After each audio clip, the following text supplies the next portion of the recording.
तो दोस्तों JKSSB forester का ये लेक्चर सीरीज का हमारा थर्ड लेक्चर होने जा रहा है और तीसरे लेक्चर में आज की हम जो है वो मैकेनिक्स का पोर्शन फोर्स स्टार्ट करने जा रहे हैं। बगैर किसी देरी के, बगैर किसी फजूल बकवास के अपने लेक्चर को स्टार्ट करते हैं। देखिए, अगर आप इस चैनल पे पहली बार आए हैं तो चैनल को सब्सक्राइब करें, वीडियो को लाइक करें, प्यार बरसाएं अपना और वीडियो को सबके साथ शेयर करें। ये पीडीएफ आपको मेरे Telegram channel the exam counsellor पे मिल जाएगा, आप इसे वहां से डाउनलोड कर सकते हैं। तो चलिए स्टार्ट करते हैं।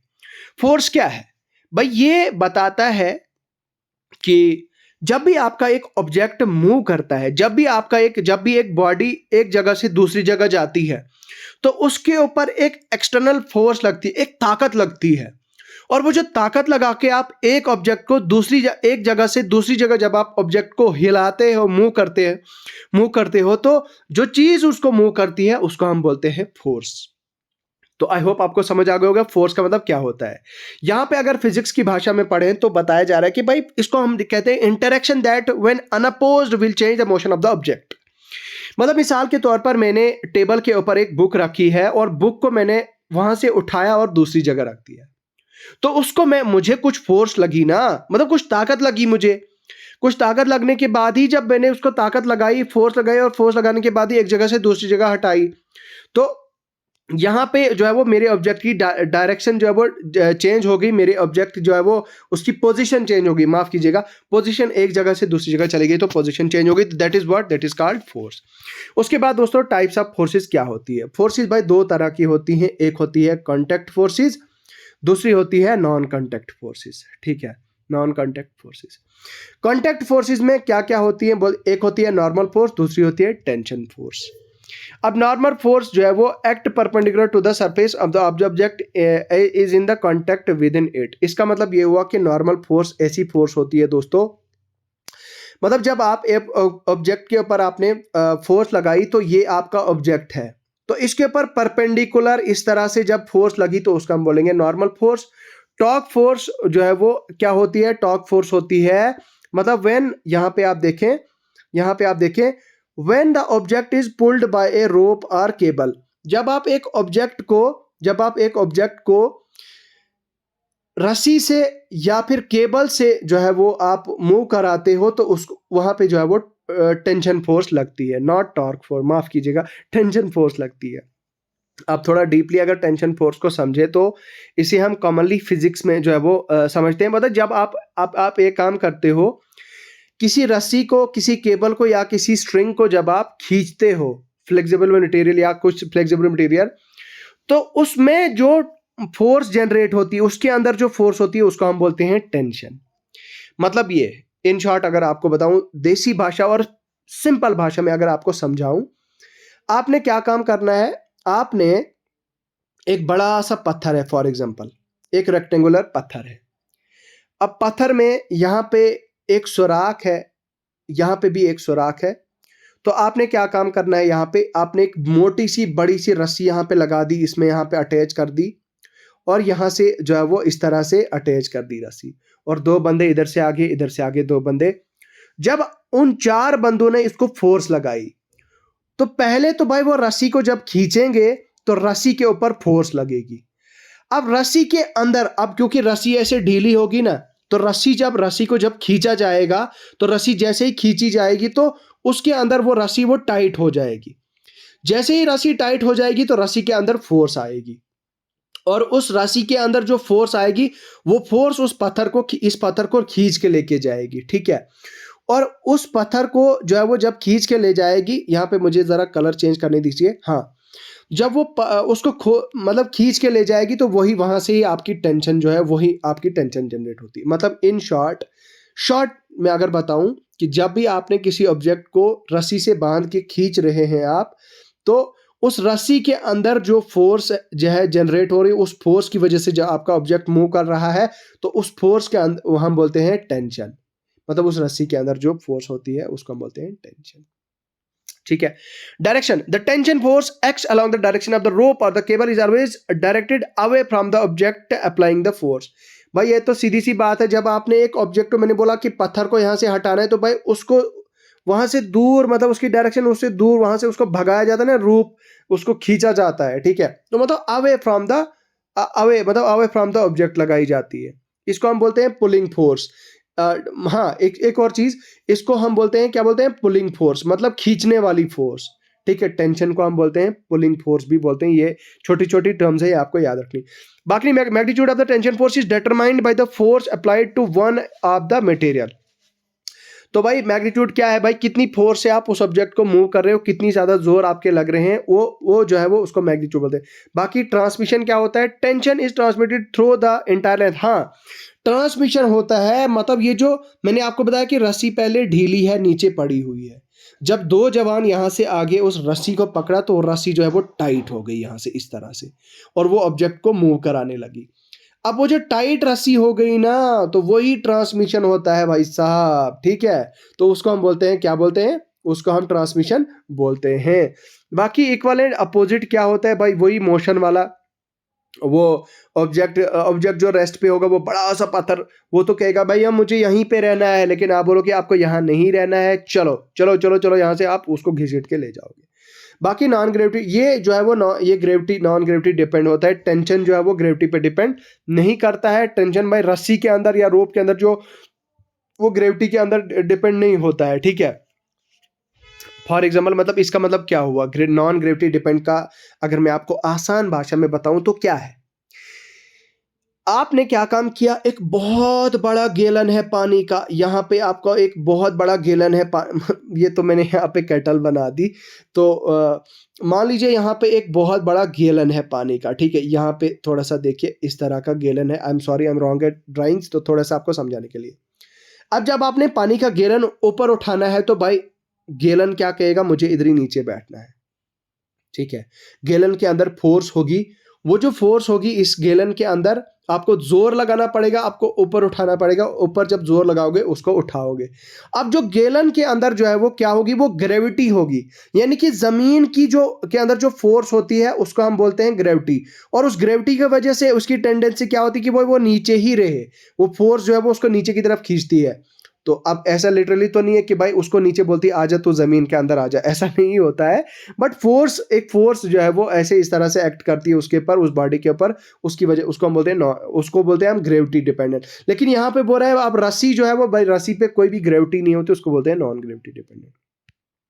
बाकी यहाँ पे एग्जांपल बताई जा रही है कि भाई when you pull a sledge of a rope, when lifting heavy objects. ठीक है, when you swing on the rope, swing the tension of the guitar, swing वगैरह वगैरह। ठीक है, उसके बाद है फ्रिक्शन। भाई फ्रिक्शनल फोर्स क्या होती है, फ्रिक्शनल फोर्स का मतलब ये होता है, ये एक opposing force that comes in play. अच्छा, ये एक अपोजिंग फोर्स होती है जो आती है कब, जब एक ऑब्जेक्ट मूव करना स्टार्ट हो जाता है। कैसे, समझाता हूं। आपने क्या काम किया, आपको आपके फादर साहब ने, आपकी मम्मी ने बताया, आप बेटा आप बाजार चले जाओ। ठीक है, आप बाजार चले जाओ, बाजार से आपने आपने वेजिटेबल्स लानी है। ठीक है, वेजिटेबल्स लानी है। जब आप घर से बाजार की तरफ जाओगे तो आप पैदल जाओगे। ठीक है, तो पैदल जब आप जाओगे तो आप जो है वो, अब जब आप मूव करोगे तो भाई जब आप मूव करोगे तो जमीन क्या करेगी, आपके पैरों को एक एक्सटर्नल एक फोर्स अप्लाई करेगी। ठीक है, ठीक है, एक फोर्स अप्लाई करेगी जब आप पैदल चलने लग जाओगे। ठीक है, तो वो जो अपोजिंग फोर्स, मतलब जो आपको जो है वो जो जो आपके अपोजिट लगती है, मतलब आपके ऊपर नीचे से फोर्स लगती है आपके ऊपर, वो होती है आपकी फ्रिक्शनल फोर्स। ठीक है, अब यहाँ पे बता रहा है कि भाई ये बोल रहा है कि interaction between atom and molecule of the friction plays crucial role in wide range engineering, here are some key points of the friction. मतलब ये कि जो है एक ऑब्जेक्ट, एक गाड़ी जब मूव करती है, ठीक है, एक गाड़ी जब मूव करती है, गाड़ी के जो टायर्स होते हैं, पहिए होते हैं। ठीक है, अब गाड़ी के जो पहिए होते हैं, तो पहियों का जो है आपने देखा होगा कि वहाँ पे उनको क्या बनाया जाता है, उन पहियों को जो है वो थोड़ा सा उनको स्लिपरी नहीं बनाया जाता है। ठीक है, अगर वो उनको स्लिपरी बनाएगा तो वहाँ पे उनको फ्रिक्शन नहीं होगा, फ्रिक्शनल फोर्स नहीं लगेगी और वो गाड़ी स्लिप हो जाएगी। अब उन पहियों को इस तरह का बनाया जाता है ताकि गाड़ी स्लिप ना हो और वहाँ पे फ्रिक्शनल फोर्स आए। अब फ्रिक्शनल फोर्स वही होती है जो एक अपोजिंग फोर्स इसके ऊपर लगती है, इसकी फोर्स इसके ऊपर लगती है, तो गाड़ी जो है वो चलती रहती है। ठीक है, तो फ्रिक्शनल फोर्स क्या होती है, बोलता है ये इसका बहुत बड़ा अहम रोल है हमारे डेली लाइफ में फ्रिक्शनल फोर्स का। अब टाइप्स क्या होती है फ्रिक्शन की, स्टैटिक फ्रिक्शन होती है। बोलता है कि that opposes the initiation of motion when to surfaces relate each other it prevents from sliding और मूविंग। असल में जो स्टैटिक फ्रिक्शन होती है ना, स्टैटिक फ्रिक्शन होती है जब एक ऑब्जेक्ट मूव कर रहा होता है, तो मूव करते करते उसके उसके ऊपर जो अपोजिंग फोर्स होती है, जो उसको बचाती है गाड़ी को स्लिप होने से। मतलब मान लो आप उतराई में चल रहे हो, उतराई में चल रहे हो, यहाँ पे आप देखिए, माफ कीजिएगा, कहने का मतलब ये है कि एक गाड़ी जो है वो रुकी हुई है, आपने पार्किंग में रखी हुई है गाड़ी आपकी। तो आपकी गाड़ी जब पार्किंग में है, तो अब वो जो इसके ऊपर जो फोर्स लग रही है वो स्टैटिक फ्रिक्शन है। मतलब क्या है कि वो स्टैटिक फ्रिक्शन उसको कह रहा है, वो फोर्स फ्रिक्शनल स्टैटिक फ्रिक्शन उसको बोल रही है कि भाई आप रुके रहो, आपके ऊपर जो फोर्स लग रही है, मतलब उसको बोल रहा है कि आप रुके रहो, आपको कहीं भी नहीं जाना है, ठीक है। उसके बाद है डायनेमिक फ्रिक्शन। डायनेमिक फ्रिक्शन क्या होता है? काइनेटिक फ्रिक्शन इसको भी हम बोलते हैं।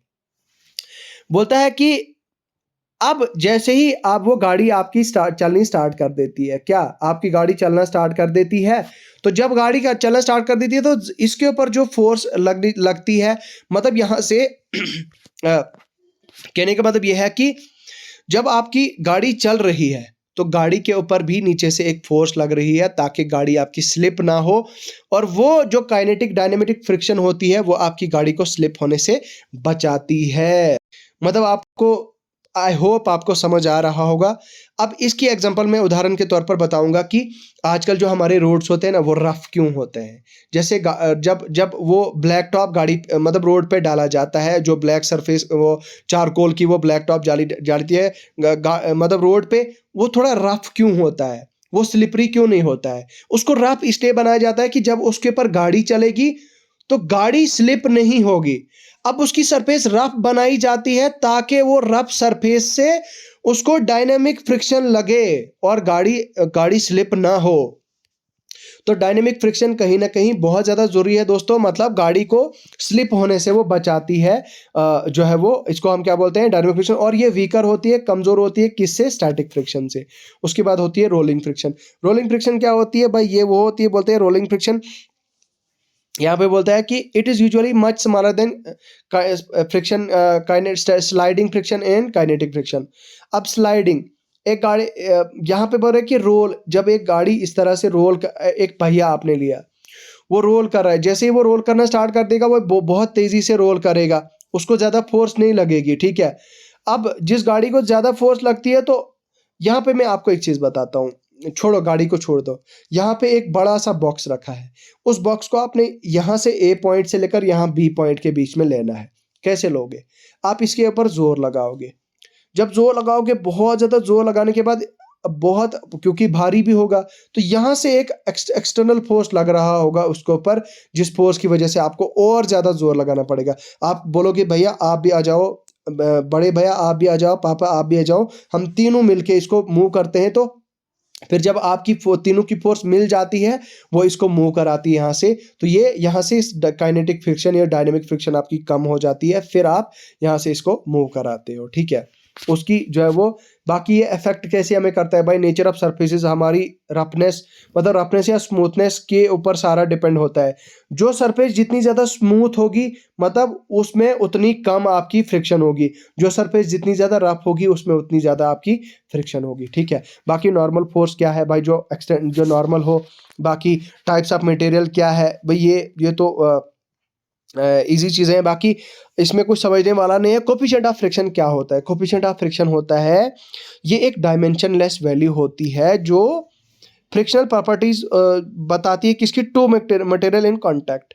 मतलब जब एक गाड़ी और एक ज़मीन, गाड़ी के पहिए और ज़मीन जब कांटेक्ट में होते हैं, तो ये बोलता है कि उसकी property, it is specify the pair of material can be different from the coefficient of friction is equal to normal. तो ये बताती है कि भाई डायमेंशनलेस वैल्यू है ये, जो फ्रिक्शनल प्रॉपर्टीज टू मटेरियल जो एक दूसरे के कांटेक्ट है, उन दोनों के प्रॉपर्टीज में बताता है। गाड़ी के पहिए और ग्राउंड की प्रॉपर्टीज को ये बताता है आपका coefficient of friction. Static friction का कोफिशिएंट ऑफ फ्रिक्शन क्या होता है? कि normal force into static friction coefficient. तो फ्रिक्शन कोफिशिएंट क्या होता है आपका? म्यू एस, इसको हम म्यू पढ़ते हैं, बाकी ये है हमारा नॉर्मल फोर्स एन। तो एफ जो है क्या है? आपका फोर्स है। तो काइनेटिक फ्रिक्शन क्या है? Kinetic friction F is equal to mu K F N kinetic friction का आपका ये इस तरह से आपका कोफिशिएंट होता है। तो यहाँ से मेरे दोस्तों इस काइनेटिक फ्रिक्शन को आपको समझना पड़ेगा, बहुत ज़्यादा इंपॉर्टेंट है। ये आपकी मान लो ये एक ऑब्जेक्ट है, इस ऑब्जेक्ट के ऊपर जो है वो आपका वेट भी है, mg है, ठीक है, मास इनटू ग्रेविटी। मतलब ये हुआ कि एक तो इसके ऊपर ग्रेविटी की फोर्स लग रही है, दूसरा इसके ऊपर अपना मास है, इसका अपना वेट है, और एक और फोर्स लग रही है जो ऊपर की तरफ लग रही है। यहाँ पे आप देख सकते हैं वो फोर्स क्या है, यहाँ पे आप देखिए ये नॉर्मल फोर्स है ऊपर की तरफ, वेट है mg है नीचे की तरफ, बाकी ये डायरेक्शन ऑफ मोशन है इधर की तरफ, और जो आप फोर्स इसको यहाँ से लगा रहे हो, ठीक है। तो ये है आपका काइनेटिक फ्रिक्शन जो इसके ऊपर लग रहा है, अपोजिंग फोर्स, ठीक है। एक्सेलरेशन ड्यू टू ग्रेविटी इसको हम बोलते हैं g, ठीक है। तो ये होता है हमारा काइनेटिक फ्रिक्शन। तो उसके बाद इसकी एप्लीकेशंस कहाँ है? हमारी ब्रेकिंग सिस्टम में, हमारी जो फ्रिक्शन जो है वो काफ़ी इंपॉर्टेंट है हमारी। जब हम गाड़ी मूव करते हैं तो भाई उसके लिए ब्रेक लगना बहुत ज़्यादा ज़रूरी होती है।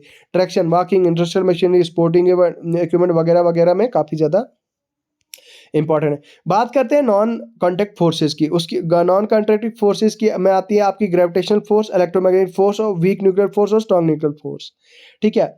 अब इन पे पूरा ये चार के चार इन पर पूरा एक चैप्टर बनता है, ठीक है। यहाँ पे इन डेप्थ में वो नहीं बताऊंगा, लेकिन आगे हम वो पढ़ेंगे। उसके बाद स्प्रिंग फोर्स क्या होती है? स्प्रिंग फोर्स एक ऐसी फोर्स होती है जब हम स्प्रिंग को, एक स्प्रिंग इस तरह से होता है, उसको हम जब स्ट्रेच करते हैं या मतलब छोड़ देते हैं, कंप्रेस करते हैं, तो उसके ऊपर जो फोर्स होती है ये हुक्स लॉ को फॉलो करता है। तो इसको हम क्या बोलते हैं? Spring force. तो ये मतलब क्या होता है कि जितना ज़्यादा आपने एक स्प्रिंग को डिस्प्लेस किया, displacement directly proportional to the displacement. Electrostatic force क्या होती है भाई? ये इलेक्ट्रॉन्स और प्रोटॉन्स के बीच में, हाँ, ये इलेक्ट्रॉन्स के बीच में, दो इलेक्ट्रॉन्स और प्रोटॉन्स के बीच में, electron the force of attraction represent between the charge particle. Electron और प्रोटॉन के बीच में जो फोर्स ऑफ अट्रैक्शन होती है उसको हम बोलते हैं इलेक्ट्रोस्टैटिक फोर्स। मैग्नेटिक फोर्स, दो मैग्नेट्स के बीच में जो फोर्स होती है उसको हम बोलते हैं। बाकी बॉयंट फोर्स होती है, जो पानी के ऊपर कोई ऑब्जेक्ट है तो भाई उसके ऊपर जो फोर्स लग रही है पानी के ऊपर, उसको बोलते हैं हम बायंट फोर्स। इलास्टिक फोर्स क्या होती है? इलास्टिक फोर्स जब आपने एक रबड़ पकड़ा, रबड़ को आप खींच दिया, खींच के छोड़ दिया, तो वो उसके ऊपर जो फोर्स है वो आपकी फोर्स है इलास्टिक। लॉरेंट्ज़ फोर्स ये है, चार्ज पार्टिकल जब मूव कर रहा है आपकी इलेक्ट्रिक और मैग्नेटिक फील्ड में, उसको उसके ऊपर जो है वो आपका लॉरेंट्ज़ फोर्स होता है। बाकी उसके बाद है दोस्तों आपका टॉर्क। टॉर्क क्या है? टॉर्क एक फोर्स है, बोलता है जब भी charge describe the force on a charge moving, charge particle moving through an, sorry यहाँ पे देखिए, ये देखिए यहाँ पे, torque is a fundamental concept in physics and that describes rotational effect of a force around the axis of the pivotal point. तो it is the measure of the ability of the force to cause the object to rotate about. मतलब ये कि जो भी आपका object rotate करता है, और वो रोटेट किसकी वजह से करता है, कौन ऐसी फोर्स होती है? वो फोर्स, जिस फोर्स की वजह से एक ऑब्जेक्ट रोटेट करता है, रोटेशन में इस तरह से चलता है, एक पहिया जब चलता है तो उसके ऊपर जो फोर्स लग रही होती है उसको हम बोलते हैं, क्या बोलते हैं? टॉर्क बोलते हैं। टॉर्क को हम, टॉर्क वेक्टर क्वांटिटी है। टॉर्क हमें, एक तो हमें डायरेक्शन भी बताती है किस तरफ से, किस डायरेक्शन में फोर्स लग रही है, और दूसरा हमें बताती है कि कितनी फोर्स लग रही है। That is what, that is called your torque. यहाँ पे अगर हम देखें तो यहाँ पे बड़े ही आसान तरीके से मैंने यहाँ पे आपको डायग्राम बताई है। ये एक पहिया है, इस पहिए को आपने मूव कराया और इसके साथ में अपने स्टिक रखी हुई है, ये स्ट्रॉन्ग इस तरह से मूव कर रहा है। अब जब आप इसको पकड़ने की कोशिश करोगे, तो जो टॉर्क की डायरेक्शन है, टॉर्क की डायरेक्शन तो इस तरफ है, ठीक है। तो जो आपकी फोर्स है, फोर्स तो इस तरफ है ना, मतलब पहिया आपका इस तरफ मूव कर रहा है, लेकिन टॉर्क की डायरेक्शन इस तरह से है। तो ये क्या बोल रहा है? यहाँ पे देखिए, ये जो आपका इस तरह से थंब रखा गया है, ये थंब, ये आ गया आपका टॉर्क, ये आ गया इस तरह से आपका फोर्स, और ये आ गया आपका परपेंडिकुलर डिस्टेंस यहाँ पे, ठीक है। अब इसकी मैं लाइव एग्जांपल आपको, डेली लाइफ एग्जांपल देता हूँ आपको। ये है आपके कमरे का दरवाजा। मुझे एक बात बताओ, आपके कमरे के दरवाजे को यहाँ पे या यहाँ पे इसको हथी, मतलब यहाँ से पकड़ के क्यों नहीं खोलते हैं आप? ठीक है, आप सिर्फ बीच में ही उसे आप अपने दरवाजे को पकड़ के क्यों खोलते हैं? तो भाई वो टॉर्क ही होता है, टॉर्क की हेल्प से ही वो आपका दरवाज़ा जो है वो खुलता है, उसके ऊपर परपेंडिकुलर फोर्स जो है वो लगती है। टॉर्क का फार्मूला होता है torque is equal to force into perpendicular distance. ठीक है, टॉर्क का मतलब क्या होता है, tau, tau is equal to force into perpendicular distance. ठीक है, याद रखिएगा, इसको नोट करिए। टार्क होता है किसके बराबर, फोर्स इनटू परपेंडिकुलर।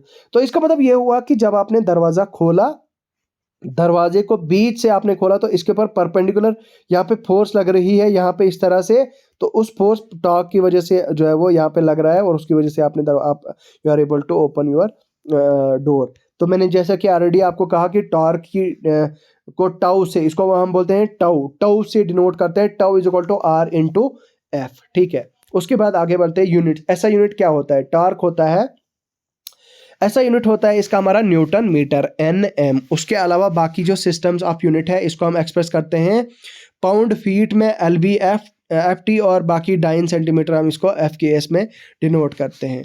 उसके बाद है हमारा direction.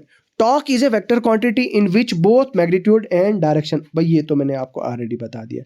Liver arm, liver arm क्या होती है भाई, वही जो मैंने आपको अभी दरवाजे वाला कॉन्सेप्ट बताया। बाकी रोटेशनल इफेक्ट क्या होता है, आपका जो रोटेट करता है उसमें भी आपका टॉर्क यूज होता है। टॉर्क को हम कैसे कैलकुलेट करते हैं, tau is equal to R dot F sine theta.